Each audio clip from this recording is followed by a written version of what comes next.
Merry Meet, this is Darius, and I had some thoughts and I felt like putting them in just where I can. The lighting's meh, I don't care. I'm unshaven, I'm a mess, I don't care. Thoughts on making something for a deity or spirit or being. When you physically make something, it is, well, it is, as most people would insist, a point or sign of dedication. It is a way of showing your dedication to said being, to what they can bring into your life, wisdom, power, whatever. Just, that varies from being to being and from person to person interacting with that being. It's also a way for you to open a doorway in your life, so consider it carefully.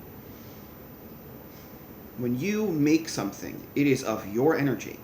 It is a piece of what you are and what you put into the world.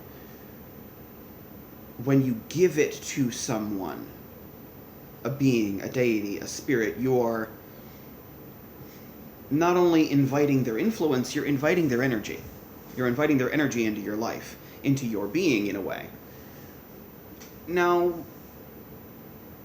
while I don't want to portray this as a threatening thing, it is a deeply influential thing that has its own consequences and its own bearing on your development. So, it is an extremely important step. Anybody can buy a statue or commission something, but that's someone else's energy. That's you purchasing access in a way, which has a different connotation than you making something. Purchasing access is still a manifestation because you worked for that money likely, and you utilized the capital that was your time and labor to achieve that connection, but it's still different because that thing is not your energy. The capital that you raised to purchase that thing is your energy. Making something is giving them something of yours. Opening a fairly permanent doorway.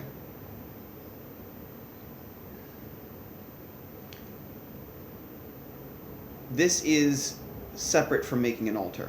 An altar is a place where you invite them to dwell in your life, probably in your home, if you have an altar in your home. If you have it outside of your home, in nature or somewhere else, you're inviting them to a place where you will come to engage with them. Which is a very different implication than having them in your home. When you have an altar in your home, you're inviting their influence into your home, into the root of your life. When you have an altar somewhere else, you are inviting them to meet with you somewhere periodically. Establishing a place between you and them where you meet. Both of these have very different implications. Again, that partly depends on the being you're engaging.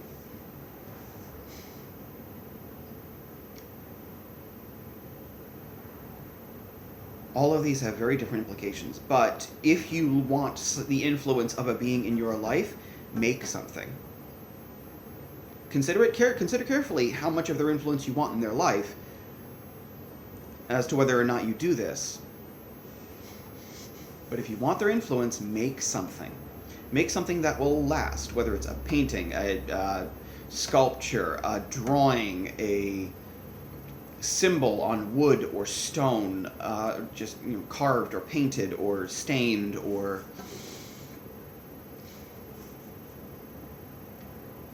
And acknowledge that this is a gate for their influence into your life. It is a way for them to not just see and have a presence in your life, but for their influence to be practiced in your life.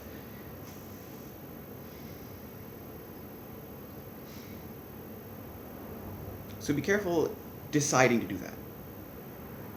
you're opening yourself up to a lot. Consider it carefully. Also consider what this is. If you do make something, don't stress about it being perfect, because that is not its point. That is not its purpose.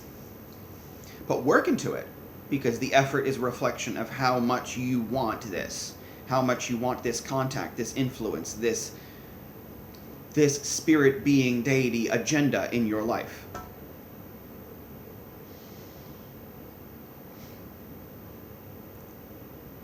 Make it personal, or as personal as you want this connection to be.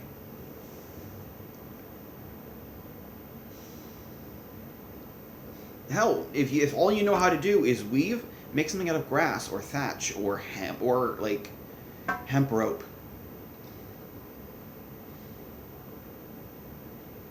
There's a deeply undervalued aspect of that connection in having a physical representation of that connection that you have volunteered with your own energy, that you have put forward with your own intent and effort. That's a lot. And it's not to be undervalued. It in some ways also gives you a way to close the door that dedicative rituals of offered candles and things doesn't. Because if you ever decide, no, I really want to close this door, I think I want an out, burning offerings and prayers of thanks and farewell and parting, prayers, invocation spells, they're all effectively the same thing in this context. And then burning the representation or destroying the representation, wiping it clean, defacing it, unmaking it, is a way to shut that door. Do it respectfully if you're going to do that. Because a spirit shunted or spurned or put off, they have very likely centuries to make up that disrespect to you if they feel disrespected. So be respectful. And if you're dedicating to something or someone, do it well. Bear in mind this includes things like spirits of the land. If you're going to do it to a spirit of the land, unless it's the land you live on, put it outside.